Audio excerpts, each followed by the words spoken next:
हाँ बच्चों, नीट के लिए देखो कुछ इम्पोर्टेंट क्वेश्चन हम गेस करने जा रहे हैं। लगभग इससे 15-20 क्वेश्चन तो मिल ही जाएगा आपको नीट 2024 के लिए, जिसमें देखो एक बच्चे क्वेश्चन ये होता है कि जिसे डीएनए का स्ट्रैंड दिया है mRNA पूछे, डीएनए का स्ट्रैंड है या mRNA पूछें तो बताना होगा कि जो एडेनिन है उसकी जगह यूरेसिल और थायमिन की जगह एडेनिन और ग्वानिन की जगह साइटोसिन, ये देखो लिखा जाता है।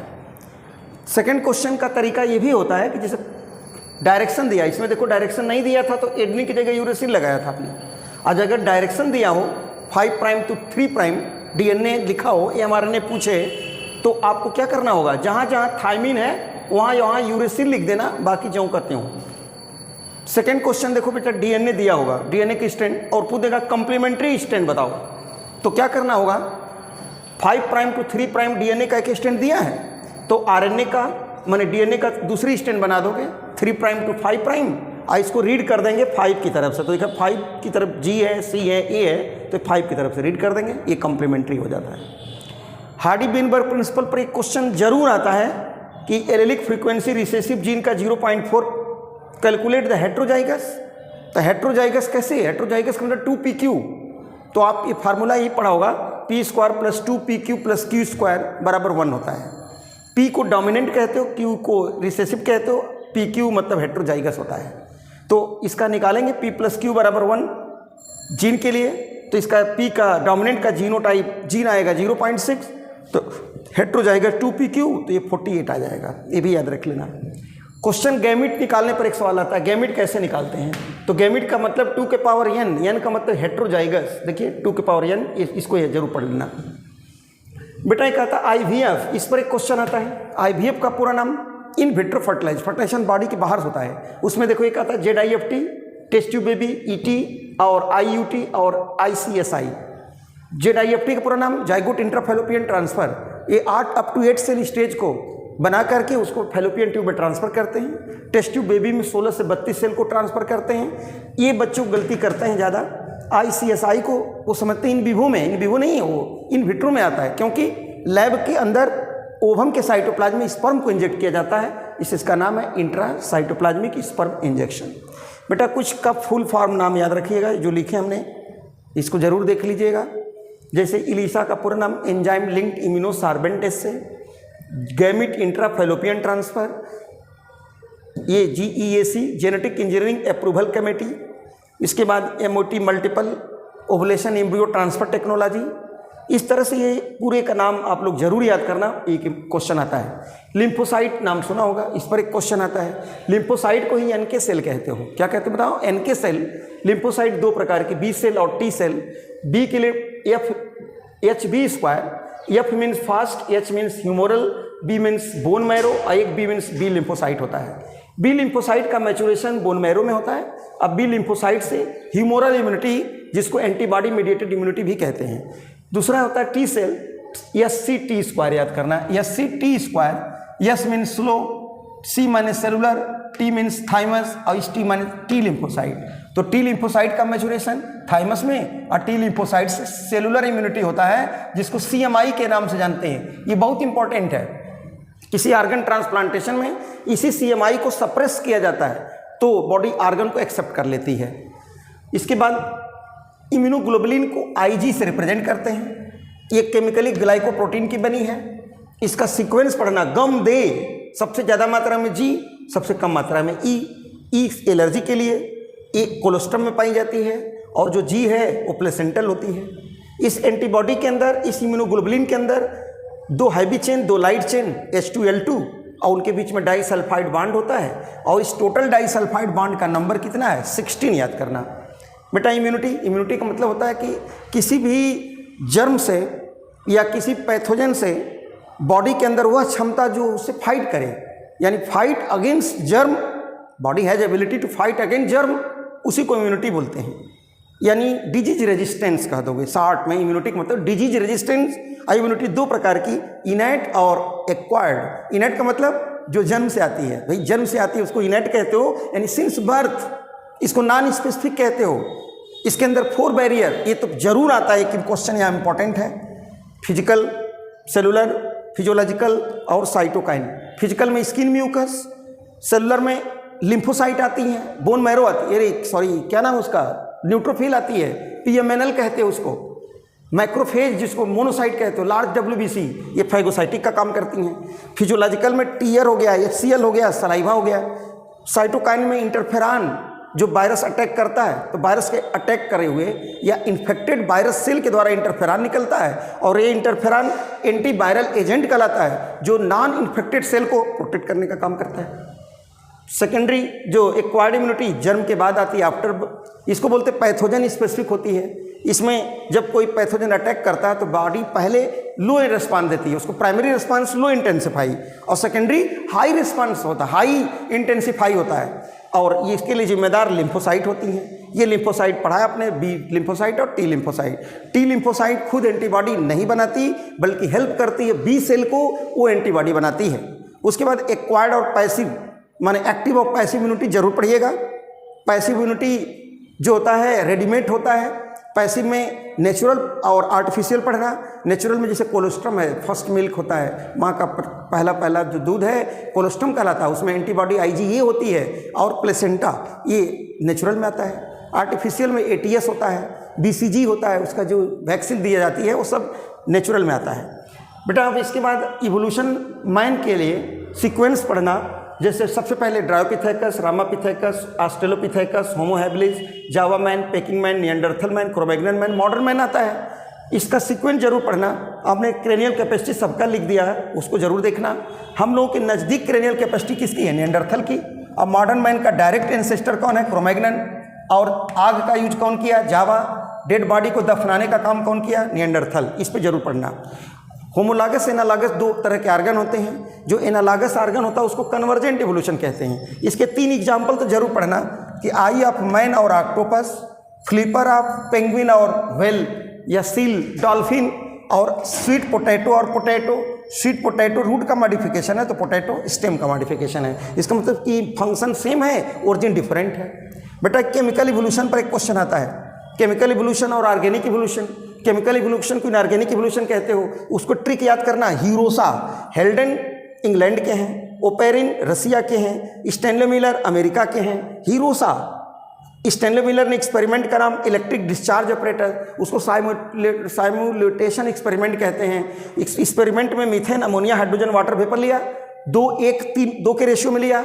उन्होंने अमीनो एसिड जो बनाया उसका नाम था एलेनिन, एस्पार्टिक एसिड और ग्लाइसिन। आग याद करना, ये 18 दिन का एक्सपेरिमेंट था। ये केमिकल इवोल्यूशन के अंदर आता है, इनऑर्गेनिक इवोल्यूशन के अंदर आता है।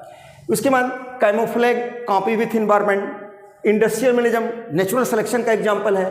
कॉन्टिनेंटल ड्रिफ्ट, जब पढ़ा था आपने, 2 कॉन्टिनेंट को एक जगह मिला दिया जाए तो कॉन्टिनेंटल, इसलिए कि ऑस्ट्रेलिया में ही केवल कंगारू पाया जाता है क्योंकि उसका कहीं किसी से कंपटीशन नहीं था। Adaptive radiation, factor affecting Hardy Weinberg को 5 फैक्टर याद करना बहुत इंपॉर्टेंट है। Genetic drift, random change in frequency, saltation, single step large mutation. इसके बाद लाइट ईयर द्वारा किसी भी डिस्टेंस को मापा जाता है, यहाँ से चंद्रमा का, सूरज का। बिग बैंग थ्योरी, यूनिवर्स के ओरिजिन के बारे में बात किया गया। इसके बाद देखो उससे क्वेश्चन आता है फ्लाक्स पे।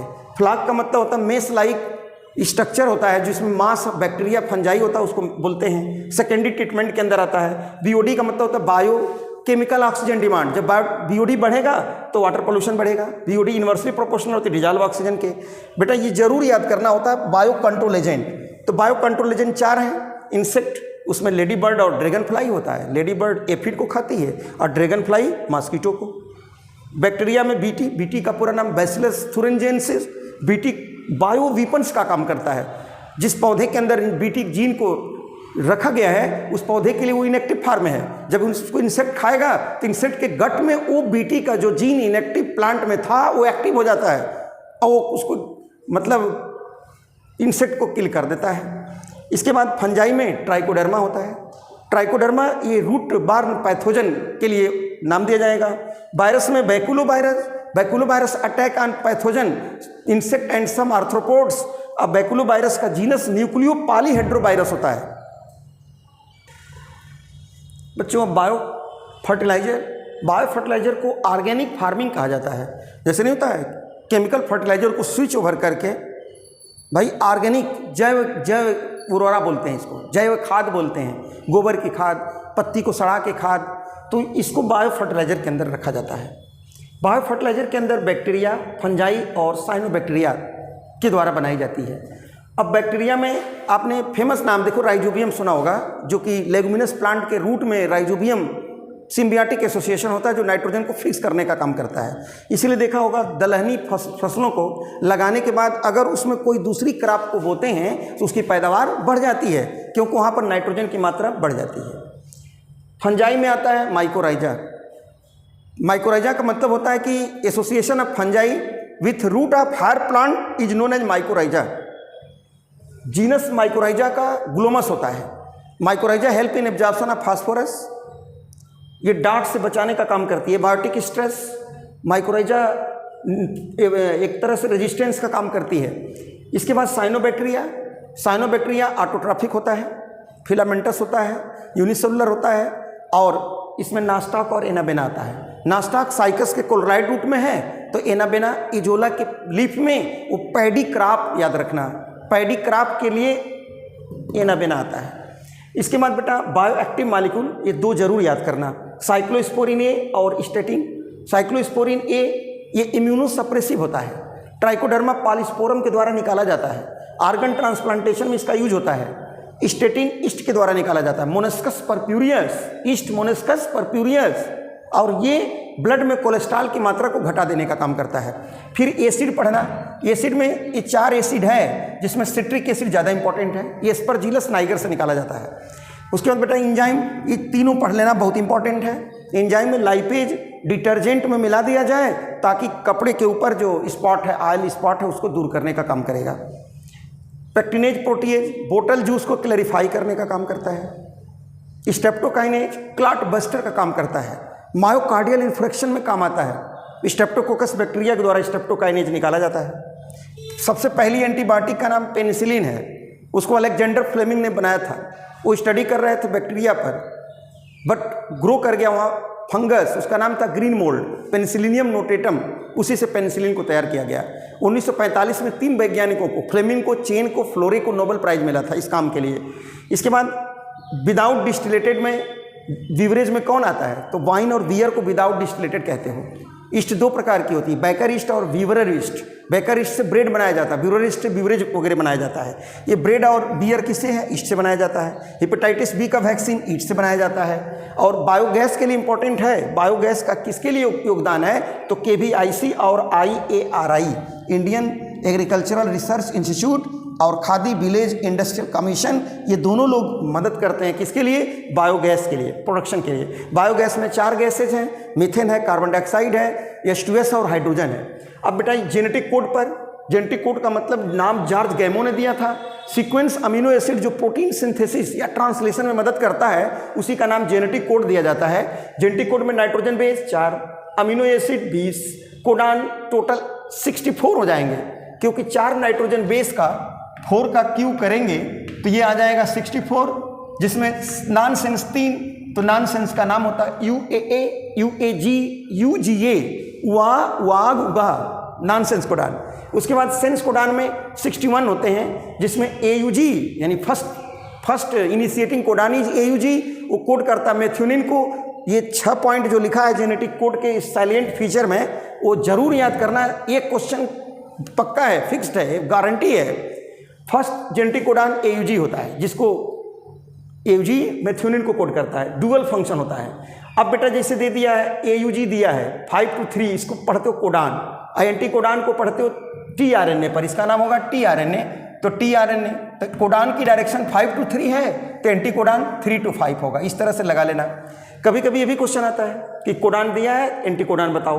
उसके बाद एक क्वेश्चन ये भी होगा कि हाइड्रोजन बॉन्ड कितने होंगे कोडान और एंटी कोडान के बीच में, तो बताओ। अगर codon first initiating codon AUG है तो कोड करेगा मेथियोनिन को, तो उसका एंटी कोडान UAC होगा। तो इनके बीच में हाइड्रोजन बॉन्ड निकालो, U और A के बीच में, A और U के बीच में, G और C के बीच में, तो टोटल 7 आ जाएगा।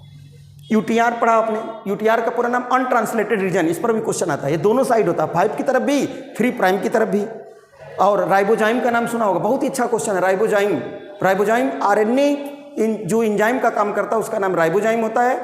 RNA act as enzyme known as ribozyme. वो 23S rRNA को राइबोजाइम के नाम से जाना जाता है। इसके बाद फर्स्ट जेनेटिक मटेरियल, सबसे पहले जेनेटिक मटेरियल कौन आया? तो आरएनए आया, आरएनए वर्ड बोला गया। इसके बाद ये बहुत अच्छा क्वेश्चन है, एचएनआरएनए को कौन बनाएगा? कौन सा एंजाइम? तो बताओगे पॉलीमरेज सेकेंड।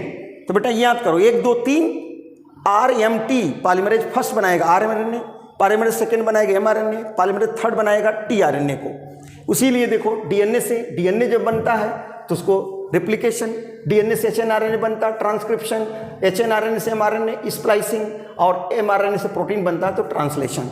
लैक ओपरान में जरूर याद करना है, ये बहुत अच्छा क्वेश्चन आता है। Jaya BPT, Jaya Bachchan primary teacher, मतलब लैक ओपरान के अंदर Z enzyme beta galactosidase, Y enzyme permease, A enzyme transacetylase के लिए होता है। कभी कभी ब्लॉटिंग भी आ जाता है, जैसे उसमें आपने डीएनए फिंगरप्रिंटिंग में ब्लॉटिंग टर्म आया था।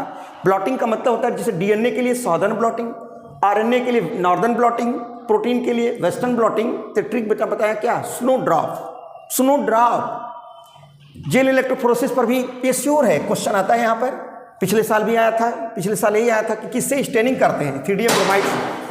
इसके बाद कैसा कलर दिखता है? कैसा कलर दिखता है? तो बताओगे ब्राइट ऑरेंज कलर दिखता है। किससे देखते हैं? यूवी रे से। उस मेथड का नाम होता है, उसको कहते हैं इल्यूशन, कहते हैं इल्यूशन।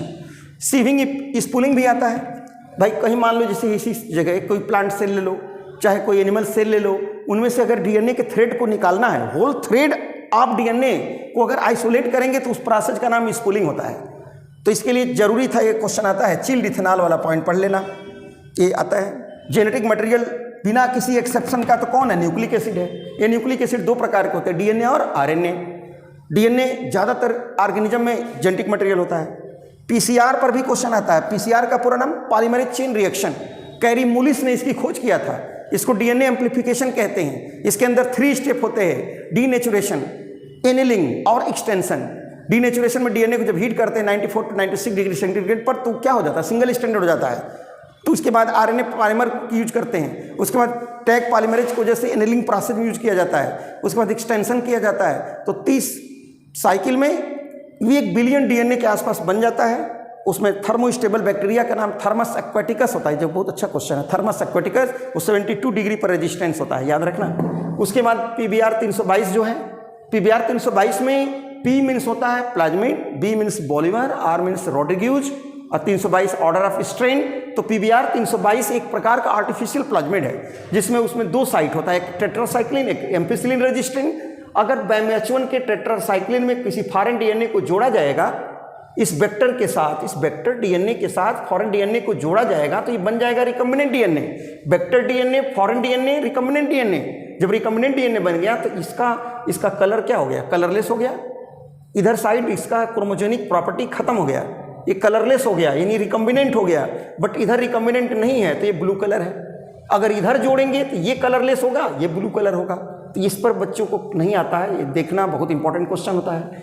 डाउन स्ट्रीम प्रोसेस जान ही रहे हैं, प्यूरिफिकेशन एंड सेपरेशन होता है, उसको डाउन स्ट्रीम प्रोसेस कहते हैं। ट्रांसजेनिक, मैक्सिमम ट्रांसजेनिक एनिमल कौन है? तो माइस पर स्टडी किया गया, 95% माइस होता है। बट ट्रांसजेनिक काऊ की बात करो तो रोजी होता है। 1997 में इसकी डिस्कवरी की गई। और रोजी काऊ जो होती है ये क्या होती है? इसको बनाया गया रोजी काऊ को, ये करीब 1 लीटर दूध में 2.4 ग्राम प्रोटीन इसमें पाई जाती है, ये भी पढ़ना। प्रो इंसुलिन एक होता है इंसुलिन, प्रो इंसुलिन में सी पेप्टाइड रहता है, अब मैच्योर हो गया तो सी पेप्टाइड खत्म हो जाता है। इंसुलिन की कमी से डायबिटीज मिलाइटस होता है। इंसुलिन को आर्टिफिशियली बनाया गया अमेरिका की कंपनी इली लिली द्वारा 1983 में, और वो इकोलाई की सहायता से रिकम्बिनेंट टेक्नोलॉजी द्वारा। ये भी पढ़ना, बायोपिरेसी नहीं कहते हो, एक तो चोरी दूसरे सीना चोरी, मतलब कि विदाउट कंपनसेटरी पेमेंट के किसी चीज़ को लिया जाए और उसको सेलिंग किया जाए तो उसको बायोपिरेसी कहते हैं। बेटा ये भी आता है 10% रूल वाला, कि जैसे कि नहीं कहते लोग, एक आदमी मांस खाता है, एक आदमी घास खाता है, किस में ज़्यादा एनर्जी होगी? घास वाले में, क्योंकि मांस वाला तो 10% एनर्जी ले रहा है, लॉस कर रहा है। तो इसका मतलब 10% रूल ये होता है। फिर आता है एनर्जी का पिरामिड, हमेशा अपराइट होता है। एनर्जी का पिरामिड हमेशा अपराइट पढ़ना। और बाकी देखो ट्रिक याद करना, बीपीएनटी, बीपीएनटी इन्वर्टेड है। बी मीन्स बायोमास, पॉन्ड के लिए पॉन्ड का बायोमास, ट्री का नंबर, ये पिरामिड हमेशा इन्वर्टेड होता है। डिकम्पोजिशन, ये भी देखो आता है, इंपॉर्टेंस वाला है डिकम्पोजिशन। जो इकोसिस्टम के कंपोनेंट में आपने पढ़ा, 4 कंपोनेंट होते हैं इकोसिस्टम के। कितने कंपोनेंट है? 4 में productivity, decomposition, energy flow, nutrient cycling. जिसमें डिकम्पोजिशन पे क्वेश्चन बनेगा तो ये सीक्वेंस आता है कि डेड डिकेइंग मैटर का, इनऑर्गेनिक मैटर में टूटने के प्रोसेस का नाम होता है डिकम्पोजिशन। डिकम्पोजिशन में 4-5 प्रोसेस होते हैं। 5 का नाम fragmentation, leaching, catabolism, humification, mineralisation होता है। इसको भी याद करने का ट्रिक है। फल क्या है? मैंगो। फल क्या है? मैंगो। डेड डिकेइंग मैटर को अर्थवर्म के द्वारा छोटे छोटे टुकड़े में तोड़ने के प्रोसेस का नाम फ्रेगमेंटेशन। वो टूटे हुए टुकड़े को सॉइल के साथ, पानी के साथ मिट्टी में जाने को, सॉइल में जाने को लीचिंग। फिर उसमें एंजाइम, बैक्टीरिया, फंजाई के द्वारा निकले हुए एंजाइम को जब डिग्रेडेट करेगा उसको कैटाबोलिज्म। तो ये 3 प्रोसेस साइमल्टेनियसली होता है।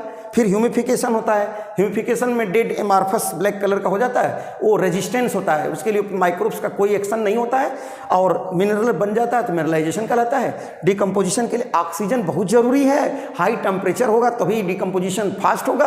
अगर एनारोबिक कंडीशन हो जाए, टेम्परेचर लो हो जाए तो डिकम्पोजिशन कम हो जाता है। बेटा एक भी याद रखना, परसेंटेज ऑफ प्रोडक्टिविटी ओशियन, तो ओशियन की प्रोडक्टिविटी कितनी आई? तो आंसर होगा 32%। बहुत बच्चे सोचते हैं 55 तो ये आता है होल, मतलब उसकी प्रोडक्टिविटी। तो याद करना प्रोडक्टिविटी के पर ये सवाल आएगा, जीपीपी माइनस आर बराबर एनपीपी। ग्रास प्राइमरी प्रोडक्टिविटी में से आर निकाल दोगे तो एनपीपी आएगा। यही एनपीपी हम लोग प्लांट से लेते हैं। इसके बाद primary productivity producer, secondary productivity consumer. Whole biosphere की प्रोडक्टिविटी 170 बिलियन टन है। पूरा बायोस्फीयर में 70% तो पानी है, एक 30% केवल लैंड एरिया है। तो 70% की प्रोडक्टिविटी केवल है 55 बिलियन टन। तो लैंड एरिया 115 बिलियन टन। तो इसका निकालेंगे, इसका ओशियन की क्या होगा? तो 55/170 इंटू 100 32% आ जाएगा। ग्रोथ मॉडल पे जरूर सवाल पढ़ना। ग्रोथ मॉडल पे 2 पढ़ना होता है, एक होता है एक्सपोनेंशियल और एक होता है लॉजिस्टिक। पर्ल बहल्स लॉजिस्टिक कर्व इसी का नाम दिया जाता है। इसमें dn/dt = Rn, जो कि एक्सपोनेंशियल होता है तब होता है जब अनलिमिटेड ग्रोथ हो, जी के तरह कर्व बनता है। इसमें सिग्मॉइड के तरह का, यस के आकार का कर्व बनता है, जिसमें dn/dt = Rn k-n/। ये जरूर दोनों पढ़ना। एरिया स्पीसीज रिलेशन वाला जो क्वेश्चन था आपने पढ़ा होगा कि s बराबर CA⁴Z, तो रेक्टेंगुलर हाइपरबोला होता है। और अगर इसको लाग के रूप में लिख देंगे तो लीनियर कर्व आता है। इसके बाद आप व्हील क्वाड्रेंट के अनुसार, बुक के अनुसार बायोडायवर्सिटी लॉस के 4 रीजन होता है। तो लॉस ऑफ बायोडायवर्सिटी में जरूर पढ़ना हैबिटेट एंड फ्रेगमेंटेशन। इसका अमेजन रेन फॉरेस्ट पर देखा गया, पहले 14% था, घटते घटते लेस देन 6% हो गया, इसमें बहुत ज़्यादा लॉस हो गया। वो करीब अमेजन फॉरेस्ट को ही बोलते हो कि lungs of the planet, total 20% oxygen अकेले देता है। उसके बाद ओवर एक्सप्लाइटेशन में नीड टर्न टू ग्रीड पढ़ा होगा आपने, वहाँ पर 2 चीज़ होता है, स्टीलर सिकाऊ और passenger pigeon. इन्वेशन of alien species को अटैक करा दिया जाए तो एलियन स्पीसीज में नाइल पर्च के आ जाने से चिचलिल फिश की मोर देन 200 स्पीसीज गायब हो गई। कुछ इन्वेसिव वीड होती है जैसे पार्थेनियम है, लैंटाना है, कैरेट ग्रास है। को एक्सटेंशन की बात करते हैं, को एक्सटेंशन में इंसेक्ट और प्लांट का इंटरेक्शन होता है। अगर एक को हटा देंगे तो उसके बिना जीवन संभव नहीं है। इन सीटू पढ़ना। इन सीटू में बताओ 4 बातें याद करना, national park, biosphere reserve, wild life sanctuary और सेक्रेड ग्रुव। अगर 14 संख्या में कौन है तो बायोस्फीयर रिजर्व है, 90 कौन है नेशनल पार्क है, 448 कौन है तो 448 में आता है वाइल्ड लाइफ सेंचुरी और सेक्रेड ग्रुव होता है। एक C2 का मतलब होता है आउटसाइड कंजर्वेशन, मतलब ऑफ साइट उसको बोलते हैं, इनको कहते हैं ऑन साइट। ये जरूर पढ़ना। कुछ की प्लाइडी पर क्वेश्चन आ जाता है कि किसकी प्लाइडी क्या है। तो प्लाइडी में पेन प्राइमरी इंडोस्पर्म न्यूक्लियस ट्रिप्लाइड होता है, उसी के नीचे मेज में लगी हुई लेयर होती है प्रोटीन की बनी हुई, एलेरोन उसकी ट्रिप्लाइड कहते हो। ये बच्चे बहुत गलती करते हैं, पोलर न्यूक्लियाई वो हेप्लाइड बोलना होगा, N+N लिखा रहता है, वो एम्ब्रियो सैक के अंदर होता है, उसको 2N बोलते हैं, जबकि गलत है, वो हेप्लाइड होता है। और जब वो फ्यूज करता है डबल फर्टिलाइजेशन के समय तो सेकेंडरी न्यूक्लियस बनता है, वो डिप्लाइड होता है।